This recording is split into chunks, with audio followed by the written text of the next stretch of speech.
Hello, intelligent beings of the etherweb. Some years ago, online, on an art-related platform, in a conversation I accidentally mentioned that there was nothing motivating and inspiring in online success. Of course, this was considered there as negativity, and as I don't want to spread negativity around, I just left. Yet the point still remains. Trying to get motivated by the success of others, for me, is the best way to despair. Trying to get inspired by the success stories of others, for me, is the best way to disappointment.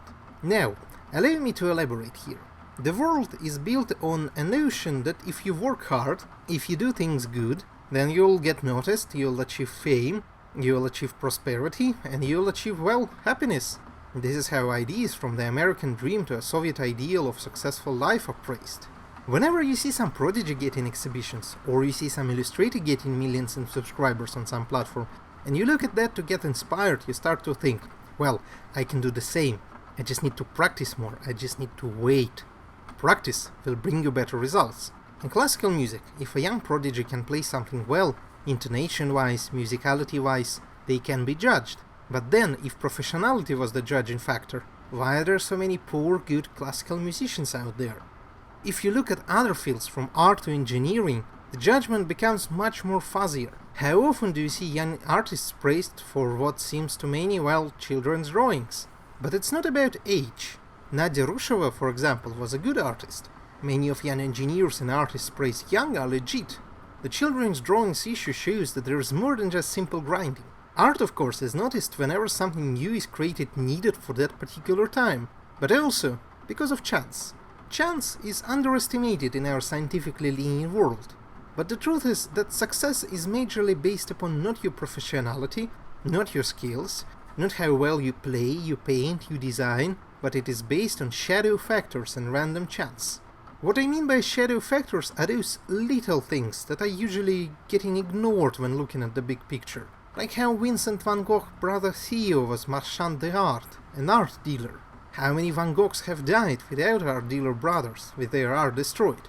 Behind a news article about an artist, chances are there's something like acquaintance familiar with some fancy art university a person attended thanks to the person's family capital, or just some paid promotion firm that this person could afford. It does not mean that the artist is a bad one. Vincent van Gogh was a great artist, but he is known to us not because of his achievements alone. He is known to us partially because throughout his entire life there was Theo helping him, finding him clients, selling his works. When there's nothing that pushes you, no family connections, and you personally, like me, are not playing the game of drinking champagne on exhibitions, inserting yourself to fancy parties of oligarchs in Berlin or New York, you are removing an essential multiplier. So what remains is random chance. Your YouTube video suddenly getting picked up by an algorithm and being shown to the millions. You bumping to Walt Disney at a railway model shop in London. You yourself getting into some story that gets major media or internet attention in general. Once again, it does not mean that if I hold the brush the wrong side, don't know how to hold a soldering iron, or hold the violin with the wrong hand, that the random chance and the shadow factors would propel me as efficiently. They will multiply the qualities.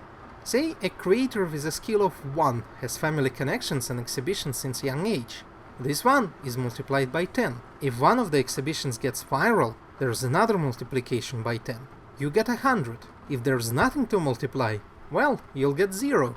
With that, we constantly see people being propelled on dubious achievements, while getting to that 100 by the skill and true achievements alone would be near impossible. Some people do travel around the world by walking, but very few complete the journey. If you decide to cycle around the world, your chances are worse than chances of a train passenger.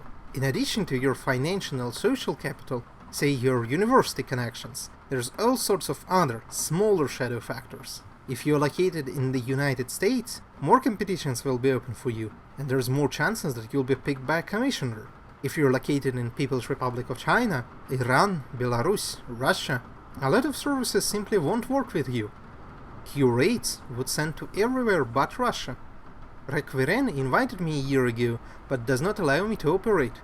Sometimes you are simply bored into a disadvantage. You're getting multiplied punishment for existing by your country and the outside world.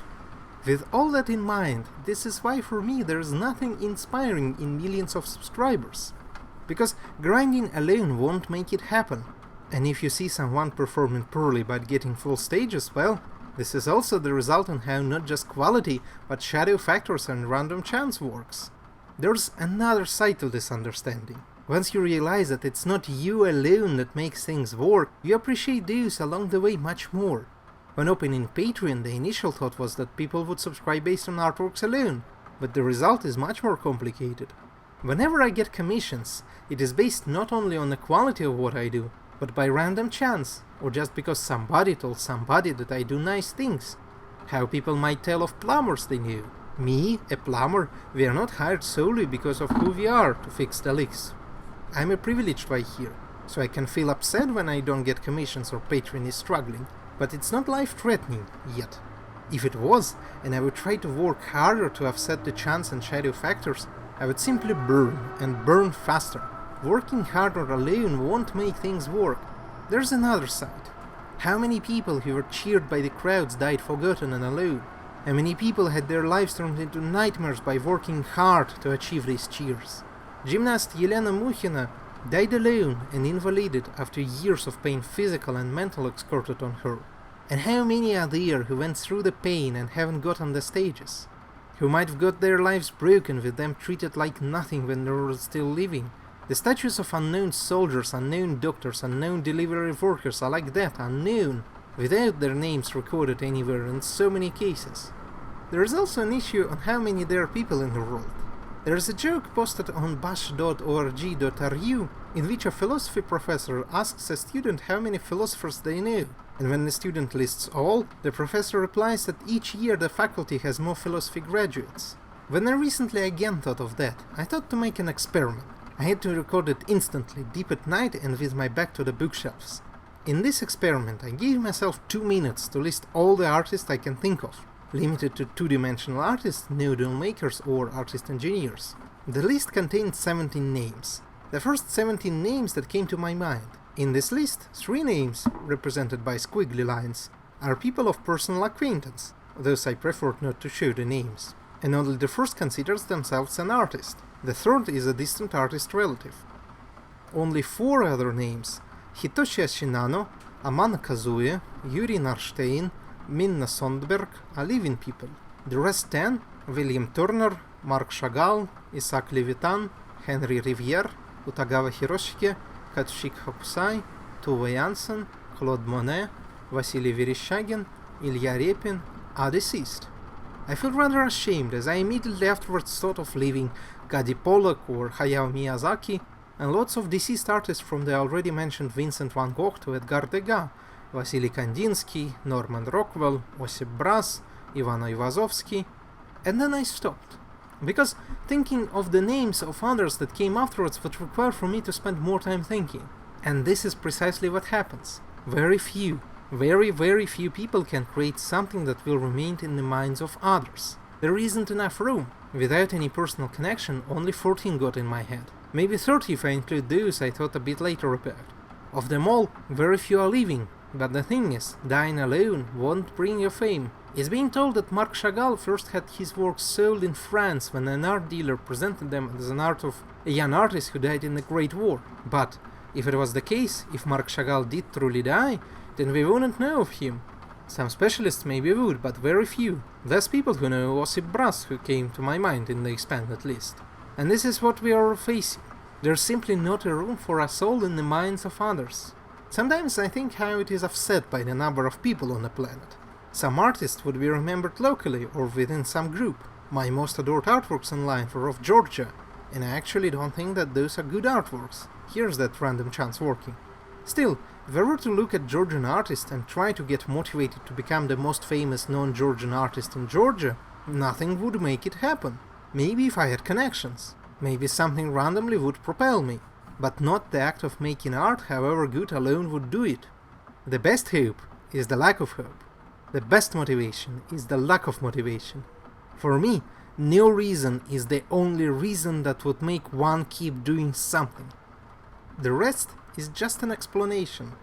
Similarly to how Apsley Cherry Garrard had to include in his book a part why to do Antarctic exploration, while he himself, while all travelers knew that the only reason to climb Jamalungma is because it is there. This might mean that I'm making useless poor quality garbage, of course, not needed by the world. And indeed, popular opinion theoretically can make things better. But then, why Firefly got cancelled if popular opinion mattered? In the end, we all end up being pumpkins floating on the streams. When I was denied UK's visitor's visa, I knew that this is going to happen. When I was detained by the police in Moscow and fined, I knew this will be the case. I knew that I am to be threaded upon like sand. This is unfair, but once you anticipate it, the unfairness becomes much more clearer to see. Among Japanese travelers to Paris, there was noted such thing as a Paris syndrome, quoting, "a sense of disappointment exhibited by some individuals when visiting or going on vacation to Paris, who feel that Paris is not as beautiful as they had expected it to be. Whenever traveling, or whenever doing anything, I always set my expectations at the worst. Every time I believe otherwise, I fall, hurt and disappointed. When you expect the worst does not trouble you. When you expect the greatest barely affects you. When you expect the worst, and the greatest comes." Raccoon hugs, everyone! Remember to subscribe here and on Patreon, and remember that tanuki and raccoons are two different species.